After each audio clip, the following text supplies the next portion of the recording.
우리가 이제 87년 헌법 체제를 제대로 잘 살려내지 못했다. 앞에서도 계속 잘 살려내는 문제, 잘 운용하는 문제를 말씀드렸습니다만, 우리가 그러지 못했다는 그 측면을, 그것이 이제 이 탄핵 사태의 가장 깊은 배경과 근저에 놓인 것이라고 저는 이제 생각하고 있습니다. 그런 그 부분을 조목조목 좀 말씀드려 보겠습니다. 제가 처음 말씀드린 것처럼 적법 절차 원리가 우리 87년 헌법의 근본되는 원리다. 그러면은 적법 절차 원리를 잘 살려야겠죠. 그런데 적법 절차 원리가 뭐냐? 왜 적법 절차 원리가 87년 헌법의 근본이라고 생각하냐?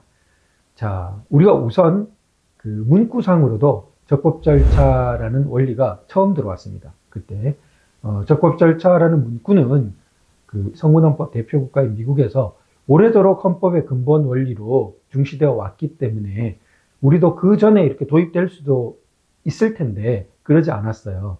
왜냐하면 신생국가로서 헤쳐가야 될 것이 너무 많아서 사실은 스스로 적법 절차를 거쳐서 한다는 것이 너무 힘들었습니다. 예를 들어 단적으로 중화공업정책으로 도약해야 되는데 과연 그것이 형식적인 다수결 정도도 얻을 수 있었을까? 굉장히 의문스러운 것이거든요. 당시 아주 강성하기 시작했던 야당은 공업화 노선 자체, 경공업 노선, 수출 경공업 노선 자체도 아주 경부고속도로 대표적이죠. 거부감을 갖고 반대 노선을 제시하고 있었어요. 그런데 하물며 거기서 경공업 수출 공업화 한 지 얼마 됐다고 약 10년 만에 중화공업 노선을 하겠다? 받아들여질 수가 없는 상황이죠. 그런데 지금은 어떻습니까? 그 과실을 우리가 누리고 있는 것입니다. 그때 마지막 열차에 올라타지 못했다면 오늘날 빛나는 대한민국 K시리즈, 한국의 세계에 깊은 인상을 남긴 여러 기적들은 없는 거죠. 그런데 그것이 형식적인 다수결로도 얻기가 쉽지 않았을 때였는데 적법 절차 원리까지 준수하면서 어려웠다는 거죠. 그러나 87년 헌법에 우리 어떻게 보면 국민들은 결단하고 합의하고 새로운 시대로 도약하고자 했습니다. 그것은 앞으로 적법 절차 원리를 존중하자. 적법 절차 원리를 아주 큰 원리로 삼자. 우선은 국가 권력으로부터 개인을 보호하기 위한 원리로. 원래 그 출발이 그렇습니다. 그래서 법률만이 아니라 실질적 법치라고 하죠. 형식적으로 법률 조항 준수하더라도 개인은 억울함을 느낄 때가 많습니다. 그렇게 되지 않도록 법에 쓰여져 있지 않은 과정도, 법이 다 모든 규정으로 컨트롤하지 못하는 그런 과정도 어떤 법의 공평하고 공정하고 합리적이고 이런 정신으로 또 그 근거가 되는 규정 자체도 여러 가지 우리 한목적적이고 적정하고 이런 것을 바탕으로 다 반성해보고 실행하자는 것이 적법절차 원리입니다. 국가기관 공권력이 그럴 뿐 아니라 국가기관에 유사한 기관이 그래야 될 뿐 아니라 나아가서는 모든 국가기관의 작용이 그 원리를 존중하면서 이루어져야 된다고 헌법재판소가 곧 판시했습니다. 그것이 이제 적법절차 원리입니다. 초반에는 그걸 통해서 많은 형사소송법이 개정되었습니다. 그래서 실제로 그 일제시대부터 남아있던 여러 가지 좀 많은 권위주의적 요소가 있던 형사 수사 과정이라든지 특히 검찰청에서의 여러 수사 과정이라든지 이런 부분들이 엄청나게 변했습니다. 그러면서 그 지도 원리는 적법 절차 원리였다고 볼 수 있습니다. 나아가서 직선제를 이루고 헌법재판소가 생기고 헌법재판소가 위헌법률 심판을 하고 이것이 대표적으로 적법 절차 원리입니다.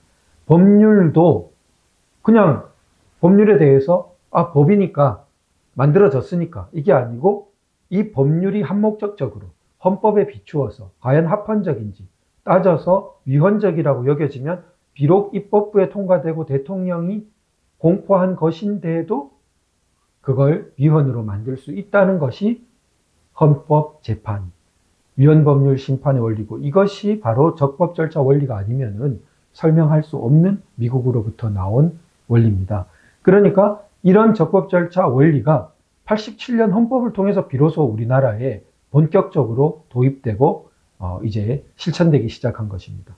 그래서 87년 헌법 체제를 주도한 그 지도적인 원리를 이제 우리가 적법 절차 원리라 볼 수 있는데 그런데 이게 이제 한 10여 년 지나면서부터는 악용되기 시작합니다. 이제 우리가 봐야 되는 측면이에요. 형식적인 그 민주주의가 고도화할수록 항상 이 민주주의를 전복하려는 자유의 적이 자유체제를 이용합니다. 그게 자유체제의 취약성이에요. 그러니까 적법 절차 원리가 대표적으로 그 구현된 것이 위법 수집 증거 배제 법칙입니다. 그러니까 형사소송 절차에서 진짜 간첩을 밝히는데 결정적인 녹취예요. 그런데 그 녹취를 뜰 때, 혹은 넘겨받을 때, 여러 가지 형식적으로 약간 그 미비한 점이 있었다고 해가지고, 분명히 그 사람 목소리고, 그 정황이 다 있는데도 증거로 쓸 수 없게 해서 간첩을 풀어주고, 무죄를 받게 하고, 이것이 이제 대표적으로 악용하는 것이죠. 그리고 그러한 법의 여러 가지 기피 신청제도, 재판부 기피, 그러면 지연됩니다. 기피한 것을 결정을 해줘야 되고, 변호인을 막 바꾸면서 새로 변호인이 와서 기록 파악에 시간이 필요하다. 이러면서 또 끌고, 그러다가 법정 구속 기한 넘기니까 재판받는 와중인데 간첩단 풀려나고, 이런 일들을 막 해왔습니다. 바로 적법 절차 원리를 악용하는 것이죠. 그런데 상대방은 이렇게 적법 절차 원리를 악용하는 동안 자유체제를 지키려고 아주 애를 써야 되고 그 사명감을 가져야 되는 측은 어땠습니까? 이 적법 절차 원리를 상당히 망각하고, 이게 한편으로는 이런 위험성이 있기 때문에 어떻게 하면은 적법 절차 원리의 긍정적인 면을 살리면서 악용되지 않도록 할까 많은 고민하고 실천해야 되는데 그러지 못했다는 것입니다. 자, 이렇게 되니까 또 적법 절차 원리가 얼마나 중요한지 많은 교육하고 또 사명감을 갖도록 하고 자유체제의 우월성을 실질적 법치의 의미와 그 위대함을 일깨우지도 못했어요. 그러니까 결과적으로는 어떻게 됐냐? 아주 사법 그 적용이 거꾸로 형평이 완전히 깨져버려요. 소위 좌파적인 그런 체제 변성적인 흐름에는 사법이 너무나 관대하고 너무나 지연하고 이런 그 방만한 모습을 오늘날 우리가 많이 봤죠. 이재명 대표를 비롯해서. 그걸 보이는 반면 박근혜 대통령 재판 때 보듯이 반대 칼날이 되면 적폐청산 수사를 보듯이 엄청나게 가혹해지고, 그럴 때 적법 절차 원리 말은 그냥 묻히고 주장을 해도 아주 무시되고 거꾸로 이렇게 돼버렸단 말이에요. 너무나 슬픈 현실이고, 이 부분이 바로 아주 취약한, 체제 방어에 취약한 측면을 드러내면서 자신의 재판은 이렇게까지 벌써 당선무효가 됐어야 되고 벌써 감옥에 있어야 될 사람은 떵떵거리면서 지연하고 여러 가지 이 수많은 헌정 파괴적인 탄핵과 특검 남발하면서 오늘날 이제 대통령은 거꾸로 이제 탄핵된 그런 사태에 이르고 말았습니다. 바로 그 바탕에는 이 적법 절차 원리의 악용과 한편으로는 우리가 그것을 잘 살려내지 못한 점이 근본적으로 존재하고 있다, 이렇게 생각이 됩니다.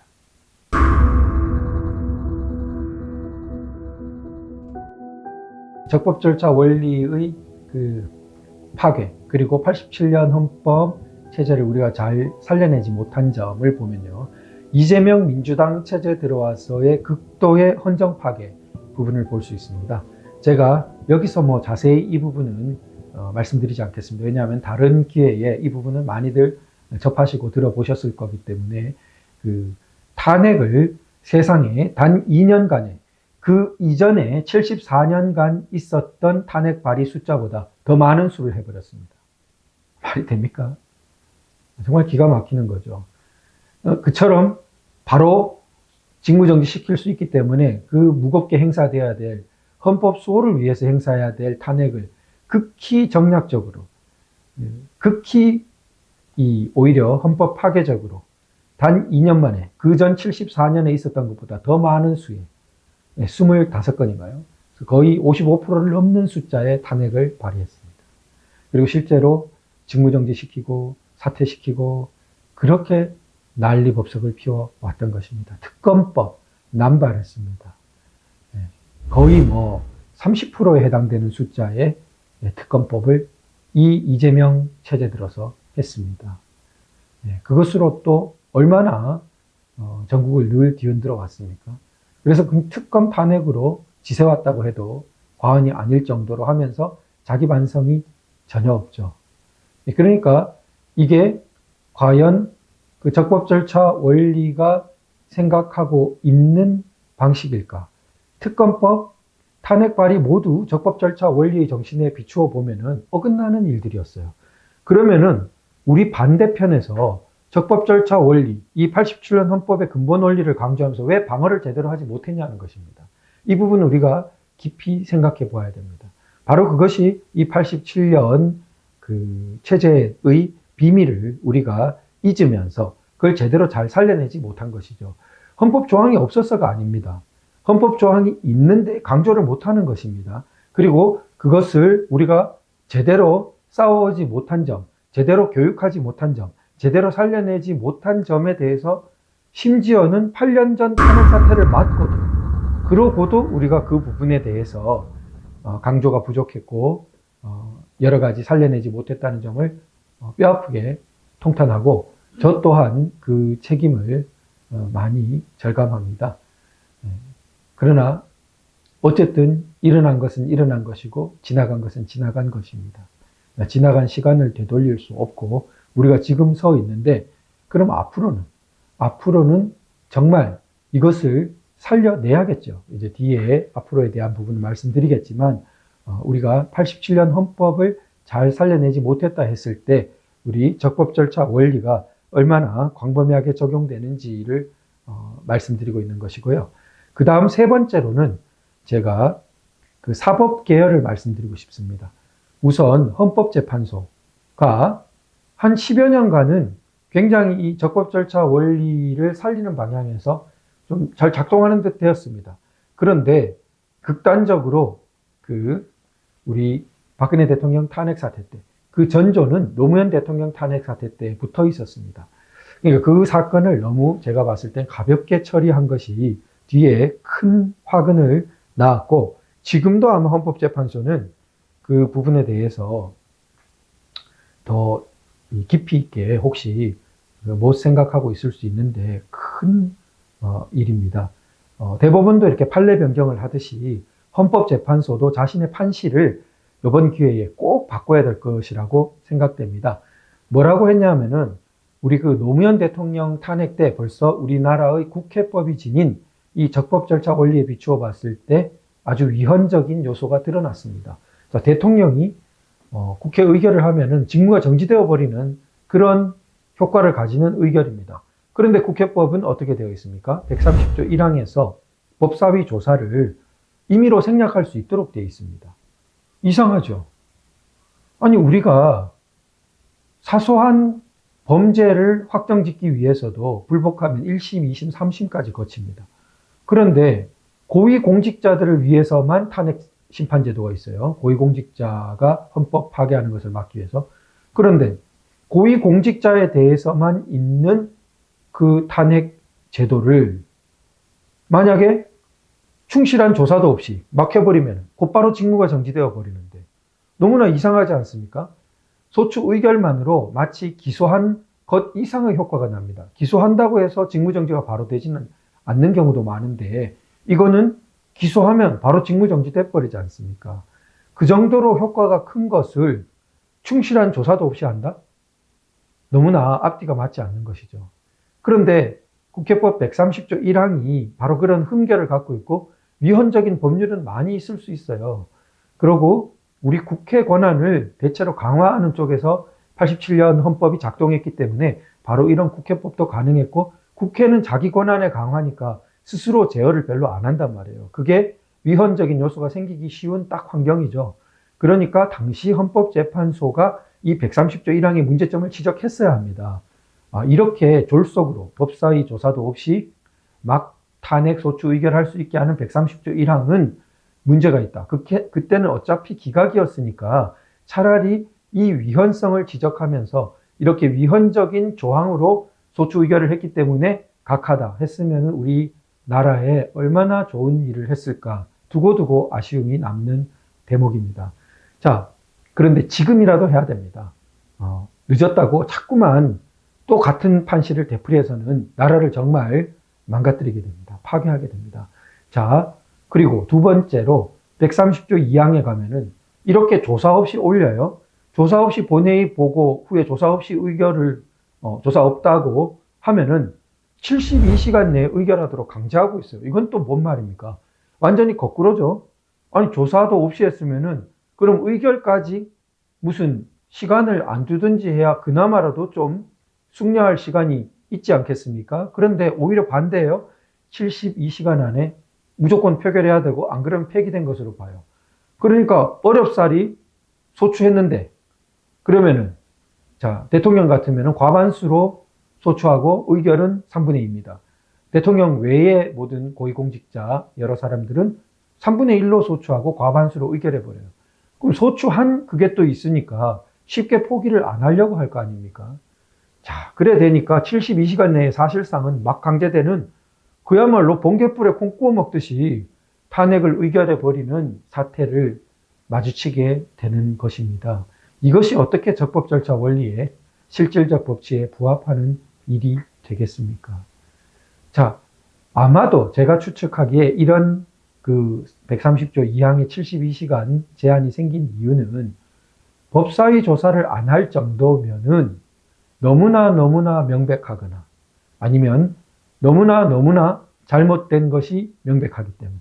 그러니까 양쪽으로 진짜 탄핵을 해야 될 사유가 너무너무 명백해서거나 아니면은 진짜 탄핵이 부당한 게 너무너무 명백하기 때문에 그러면은 바로 72시간 내에 그걸 해소해버려야 오히려 낫다. 아마 이런 생각에서 입법자가 그렇게 굳이 가장 선회를 하자면, 가장 좋게 봐주자면 그렇지 않나 생각됩니다. 그러나 위험합니다. 왜냐하면 너무나 악용의 소지가 크고 대체로 악용되어 왔고 노무현 대통령 때 벌써 큰 위험성을 보였는데도 헌법재판소가 그걸 간과하고 오히려 더 나아가서 국가기관으로부터 국민을 보호하고자 하는 적법절차 원리는 국가기관 사이에 있는 탄핵에는 적용되지 않는다 이러면서 적법절차 원리 자체를 아예 탄핵에 말하지 말아라는 식으로 반대로 나가버렸어요. 너무나 잘못된 거죠.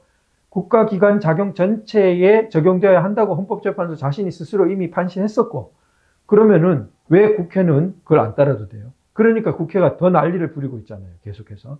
그 견제할 게 없어지잖아요. 더더군다나 견제할 게 없는 국회인데 적법절차 원리마저도 그 제어하는 고삐를 풀어버리니까 완전히 이제 고삐 풀린 정말 그 말처럼 날뛰게 된 거죠. 자, 그 다음에 그리고 이 탄핵은 두 가지 측면이 있습니다. 국가기관으로서의 대통령이기도 하지만 한 사람으로서의 참정권, 자기의 공무단임권이 박탈되는 그러한 과정이기도 합니다. 안 그렇습니까? 그것이 대통령이든 그것이 검사든 그것이 장관이든 내가 갖고 있는 공무단임권이 탄핵 과정에서 정지도 되고 빼앗기기도 하는 것이 탄핵 과정입니다. 탄핵 절차입니다. 그렇다면 그 사람의 공무단임권을 제한하고 박탈하는 그러한 개인에 대한 불이익을 주려면 어떻게 하라 했습니까? 반드시 법률과 적법한 절차를 따르도록 하라고 대표적으로 그것이 하고 있는데 왜 적법 절차 원리를 그렇게 해석하지 못하고 아주 형식적으로 폭좁게 해석해서 그게 국가에 뭐가 이득이 됩니까 지금? 그래서 아주 그 뒤에 적법 절차 파괴를 당연시하고 우리나라의 탄핵 남발로 나아가는 극한의 그 악용을 문을 여는 그런 시발이 되었던 것입니다. 자, 그러한 헌법재판소가 그러면은 탄핵 심판 과정 중에는 어떠했느냐? 형식적인 법률조차 막 어겼단 말이에요. 그 헌법재판소 법에 수사 중인 기록을 넘겨받지 못하게 되어 있습니다. 그런데 그 명시적인 규정조차 어기면서 수사 기록을 넘겨받고 열람해버리고 변호인한테 우리 그거 봤습니다 하는 기막힌 사태까지 일어났어요. 이것은 헌법재판소 자신이 자기가 서 있는 기초를 폭파시켜버린 거랑 마찬가지입니다. 헌법재판소의 권위는 적법절차 원리 때문에 나온 겁니다. 아까 말씀드렸지만 위헌법률 심판 자체가 미국에서 적법절차 원리를 근거로 합니다. 그러면 위헌법률 심판이 헌법재판소 대표적인 큰 권위인데 그것을 가능케 하는 적법절차 원리를 자기 자신이 적법절차 원리를 소홀히 여기고 자기 심판 과정 중에 허물어버리고 또 탄핵제 적용도 안 된다고 이런 식으로까지 하면은 헌법재판소 존립의 기초와 의의를 스스로 자기 눈을 찔러버리는 그러한 결과를 낳는 것입니다. 바로 그런 일이 박근혜 대통령 탄핵 심판 과정 중에 저는 일어났다고 봅니다. 자, 이렇게 결정적으로 헌법재판소가 무너져 가면서 그 상세한 내용들은 이중환 그 당시 대표 대리인 변호사님의 그 논문이 인터넷에 소개되어 있습니다. 당시 박근혜 대통령 탄핵 사건 그 심판 피청구인 대표 대리인 의 소회라고 해가지고 그 논문이 인터넷상에 게시되어 있습니다. 전문적인 분들은 그걸 꼭 참고해 주시면 좋겠고요. 헌법재판소의 선고 기일을 막 정하고 나아갔던 문제. 왜냐하면 퇴임이 앞두고 있었거든요. 한 사람은 중간에 퇴임했고, 다른 이정미 재판관이 퇴임 날짜가 3월 13일로 예정되어 있었는데, 그 전에 선고하겠다는 식으로 미리 말을 했어요. 아니, 심리가 해야 될 게 있으면 더 해야 되는 거지, 재판관 사정으로 그 전에 그냥 맞춰버립니까? 그런 것이 다 적법 절차 원리에 맞지 않는 것이죠. 이것을 쉽게 생각하면 본인이 당한다고 한번 생각해보면 받아들일 수 있겠는지 생각해보면 쉽습니다. 억울하다고 느끼지 않겠는지, 실체를 떠나서 그 절차가 과연 공정하다고 생각하겠는지, 나는 억울하다고 생각하지 않겠는지, 그거를 생각해 보시면 쉽습니다. 바로 그런 적법 절차 원리의 파괴가 헌법재판소에부터 일어나니까 그 다음 들어선 문재인 정권, 그 다음 김명수 사법부, 완전히 대혼돈과 대파괴가 일어난 것입니다.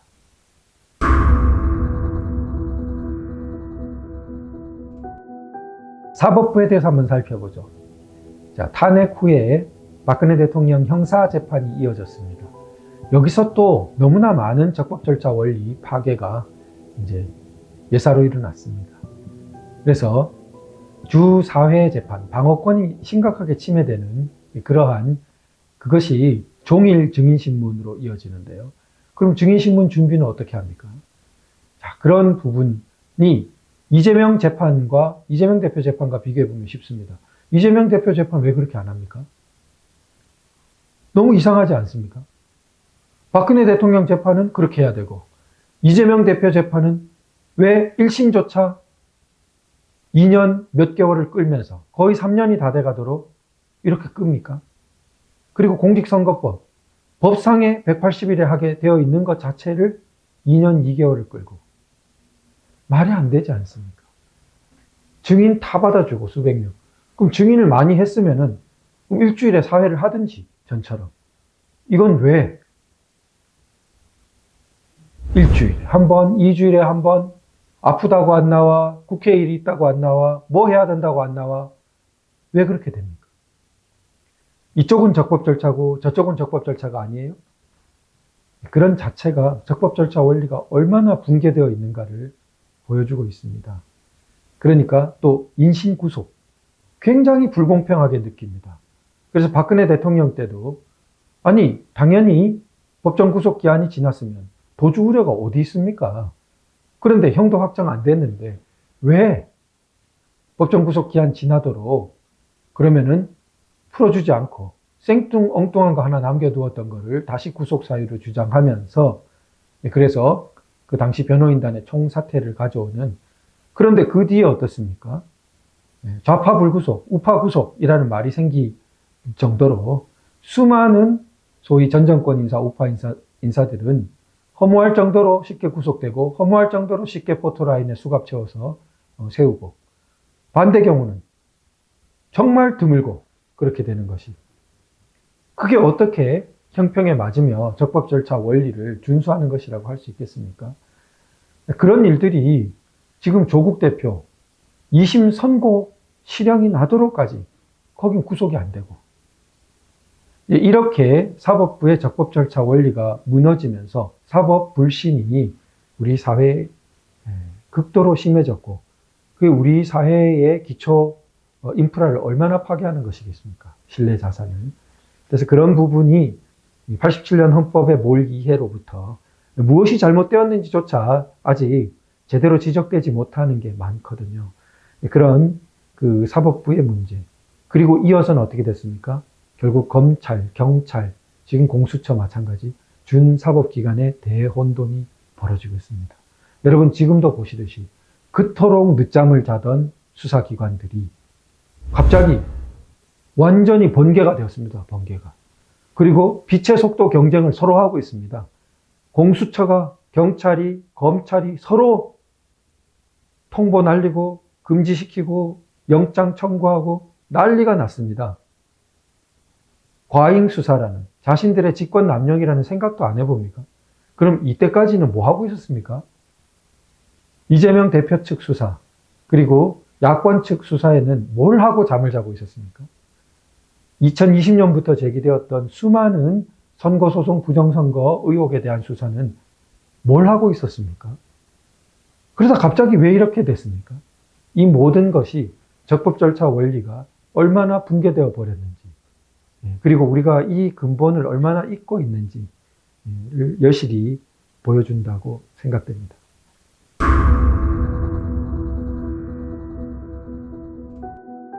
선거관리위원회를 지적하지 않을 수 없습니다. 자, 제가 앞에서 말씀드린 것처럼 국회, 그리고 헌법재판소, 그리고 사법부, 그리고 수사기관들, 준사법부 다 적법 절차 원리가 극도로 파괴되는 방향으로 진행되어 왔습니다. 선거관리위원회, 우리는 약 한 4, 5년 전부터 끔찍한 현실을 눈앞에 보고 있습니다. 우리 감사도 안 받겠다 하다가 감사를 해보니까 새로 근래에 몇 년간 채용되었던 사람들의 대부분이 부정 이런 채용. 그러니까 세자라는 말이 돌았죠.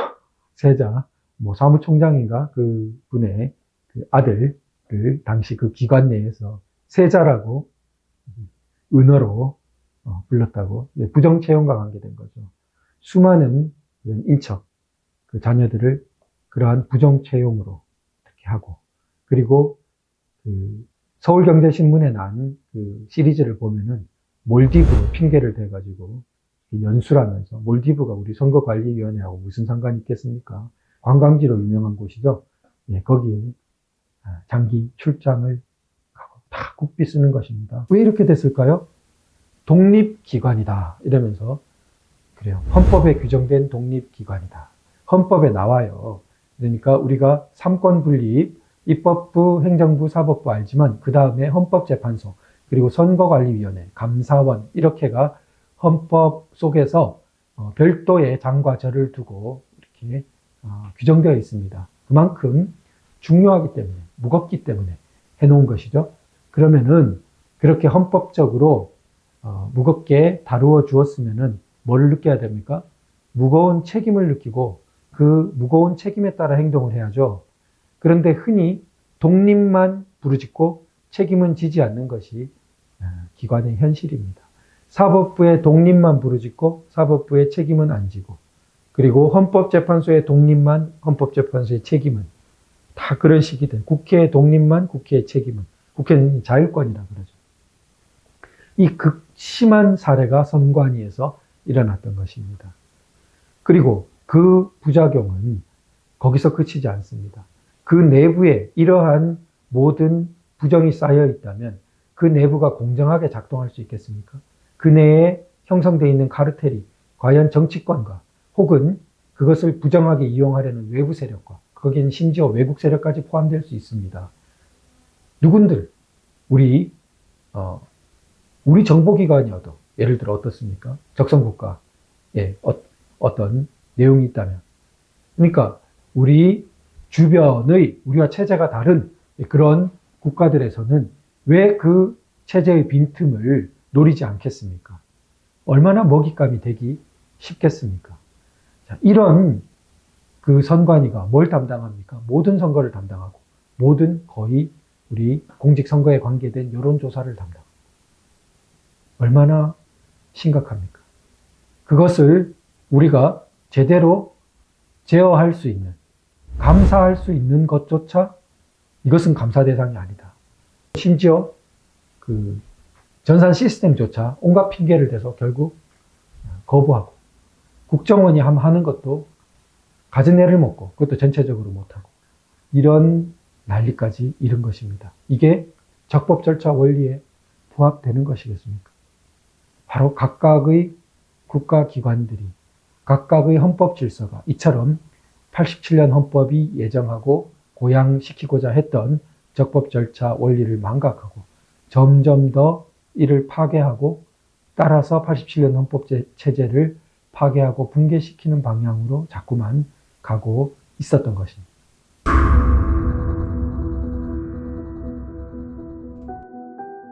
어, 87년 헌법 원리를 우리가 좀 제대로 살려내지 못했다라는 것에서 이제 국가기관들을 떠나서 정당, 법조계, 학계, 언론계, 시민사회, 그 어디에서도 사실은 적법 절차 원리를 지속적으로 살려내는 흐름이 잘 이어지지 못했습니다. 정당 대표적으로 오히려 야권 파괴에 앞장섰지요.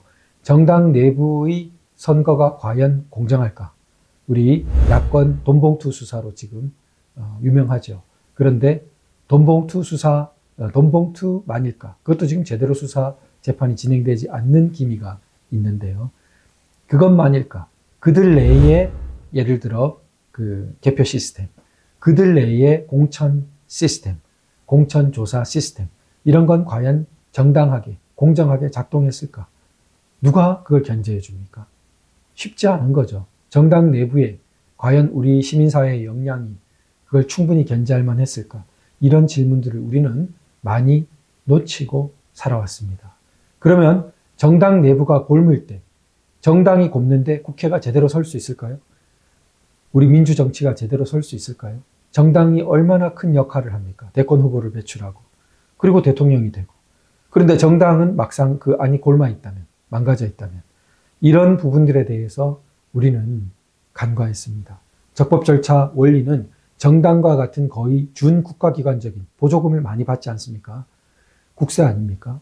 그런 이 곳에까지 아주 사실은 철저하게 적용되어서 정당 내부에서 이루어지는 일들이 투명하게 되어야 하는 것이죠. 그런데 그것과 우리 실천은 너무 거리가 멀었습니다. 자, 법조계 어떻습니까? 법조계 단지 법원만이 아니라, 검찰만이 아니라 변호사, 그리고 여러 법률과 관계된 그러한 영역, 과연 우리가 이 원리를 강화하고 강조하는 방향으로 살아왔을까요? 아니면은 무시하고 경시하고 편가르고, 그래서 그냥 정파와 자신이 선 당파의 입장에 따라서 자동적인 결론이 나오고, 이 모든 것이 적법 절차 원리의 파괴와 관계되는 것이죠. 자, 단적으로 예를 들어보죠.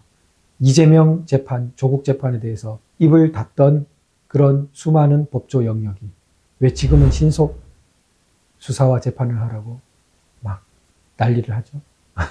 부끄럼도 없이. 자, 이런 것들이 얼마나 스스로 적법 절차 원리를 체화하고 있지 않은가. 부끄러운 일이죠. 그 법조계 영역이 그렇다는 것이. 자, 법전원과 같은 법학계 마찬가지고, 법학계가 그러니 그럼 전체 학계는 어떻겠습니까? 우리나라의 지성을 짊어져야 될 전체 학계가 과연 이런 원리를 얼마나 존중했을까? 박근혜 대통령 탄핵 이래, 졸속 탄핵과 탄핵 심판 이래 여러 가지 그 탄핵 소추서의 사유가 무죄로 나왔으면 사회적인 사실 공론이 일고 반성이 일었어야 하지 않습니까? 그런데 학계에서 전무하진 않았습니다. 그러나 굉장히 소수의 목소리였습니다. 그 소수의 분들 감사하고 참 미랄이 되신 분들이고 우리 사회의 빛과 소금이 되신 분들이라고 생각됩니다. 그런데 그런 분들을 오히려 불이익을 줍니다. 뒤에. 그걸 주홍 글씨처럼 삼아가지고 당신 이런 일을 했다라는 식으로. 자, 그럼 그런 일을 할 때, 권력을 쥔 쪽이 그런 일들을 할 때 아주 목소리를 높여 자기와 견해가 다르더라도 방어를 해줘야 최소한 학자적 양심, 학계적 양심 아니겠습니까? 침묵한단 말이죠. 동조하는 거죠. 그러니까 우리가 얼마나 거꾸로 권위주의 체제는 쉽게 욕하면서 자기 자신들이 얼마나 그 반대되는 원리는 체화하지 못했는지, 사실은 그러니까 권위주의 체제에 대한 그 비판도 아주 얄팍한 것이고 그것이 역사적으로 수행되어야 했던 부분을 뭘 이해하니까 바로 이런 얄팍한 태도가 나오지 않나라고 생각됩니다. 이런 것들이 사실 저의 나이 세대에 많습니다. 소위 586 세대에. 그냥 고정관념이 아주 강한 것이고요. 대학생 때, 대학 젊을 때 이렇게 받아들였던 소위 오늘날 국민의힘 계열은 악으로 보고 소위 민주당 계열에 대해서는 일단 점수를 주고 보는 그러한 것을 당연시하고 그것이 네트워크가 많이 돼 있고 끼리끼리 서로 이야기를 그렇게 많이 나누고 강화되고 이런 부분이 우리 사회에 이제는 너무나 참을 수 없을 정도로 부정적인 영향을 끼치고 있는데 반성의 기미가 보이기는커녕 아직 아주 지금은 최절정에 이를 정도로 그런 현상을 나타내고 있습니다. 자, 그것이 이제 학계도 그런 우리 반성하는 쪽보다 오히려 그걸 조장하고 제대로 비판하지 못한 잘못이 있다는 걸 제가 이제 지적하는 거고요. 언론계 어떻습니까? 극심합니다. 그러니까 소위 공산주의자들처럼 당파적인 것을 당연시하는 거죠. 그러니까 자, 언론의 사실 보도, 아니 사실 위에서 노력하더라도 인간이 실수할 수도 있고 오보가 있을 수도 있는데 심지어 예를 들어 우리는 사실 보도가 목적이 아니라 정론 보도가 목적이다. 말은 그럴듯합니다. 아니 사실이 있고 정론이 있는 거지 사실 보도가 필요 없고 그거 별거 아니고 정론 보도라 그러면은 사실 뭐든지 자기들 방향대로 그 정자는 자기들이 붙인 정자입니다. 바를 정. 누가 바르다 해줬습니까? 자기들이 바르다고 생각하는 게 바른 겁니다. 그 정론은. 말이 정론인데 결국은 자기들 마음대로 보도하는 것과 뭐가 다릅니까? 자기들 당파적 이익에 따라 그냥 당파적 방향에 따라 그런 말을 표대로 내걸고 그것이 지금 국회 방통위원장의 입장도 그런 방향에 가깝고 그것을 많이 표출했던 인사가 지금 오히려 국회 그 위원회를 이끌고 있습니다. 이런 그 사태까지 벌어져 있습니다. 언론계에 극심한 저는 그러한 혼돈이라고 생각됩니다. 이런 그 경향을 지속하면서 어떻게 그 본연의 사명을 다한다고 할 수 있을까요? 소위 뭐 이렇게 현학적인 표현처럼 탈진실 시대다. 탈진실의 정치다. 이런 말을 하지만 그냥 그것은 말장난에 불과합니다. 우리가 그냥 진실이라든지 사실이라든지 이런 것을 무시할 때 재판이 왜 필요하며 그런 재판 자기는 받아들이겠습니까? 자기에게 불리하게 나면 받아들이겠습니까? 그럼 힘 있는 쪽이 힘의 장땡이다 하는 말과 뭐가 그렇게 다르겠습니까? 50보 100보 아니겠습니까? 힘 앞에 진실을 어렵게 보호하려고 해도 쉽지 않은 것인데 인간적 약점과 여러 가지 우리의 참 권력의 칼이 얼마나 사람을 위협합니까? 그런데 쉽게 탈진실, 진실 그런 거 중요치 않아. 그러면은 권력이 없어집니까? 권력은 그대로 있는데 권력의 칼 앞에, 권력의 무기들 앞에, 총구들 앞에 얼마나 휘기 쉽겠습니까? 그냥 군중 시위만으로도 쉽게 휘지 않겠습니까? 자기의 이권 앞에 얼마나 휘기 쉽겠습니까? 그 무서운 말들을 그 현학적인 표현으로 덮어서는 안 되겠습니다. 아주 사회와 국가를 망치는 말이죠. 탈진실 정치라든지 탈진실 시대라는 말은. 자, 그런 언론의 우리 대혼돈, 그리고 시민사회. 자, 그러면 우리 시민사회가 이것을 또 견제할 수 있는 좌파 시민사회. 흔히 제가 말씀드린 이런 것들을 아주 좀 무시하는 경향이 강한 그러한 87년 헌법 체제를 흔히 미완의 혁명이라고 부르는 어디로 더 완성해야 됩니까? 체제 변성 혁명으로 완성해야 되나요? 자, 그런 관점을 가진 시민 소위 단체들은 올바른 의미의 시민사회, 시민단체라고 하기 어렵지 싶은데 위성단체에 가까운데 아주 극대화되어 있습니다. 그런데 진정한 의미의 이 그 자유시민 영역에서 헌법체제를 지키려는 이런 시민사회의 역량은 정말 우리 취약합니다. 네, 그런 모든 것들이 우리 지금 87년 헌법의 적법 절차 원리, 그 체제의 소중한 원리를 보듬고 강화시키는 노력이 부족했고, 그리고 그 87년 헌법 원리의 적들, 이건 적들이라고 할 수 있겠어요. 그러니까 그 체제를 변성시키고 파괴시키고 그 적법 절차 원리를 반대하고 이용만 하고 악용하고 무너뜨리고자 했던 세력들은 얼마나 극성하게 자라왔는지, 이런 부분들이 바로 오늘날 두 번째로 크게 또 맞이하고 있는 탄핵 사태의 바탕에 놓여 있는 문제라고 생각됩니다.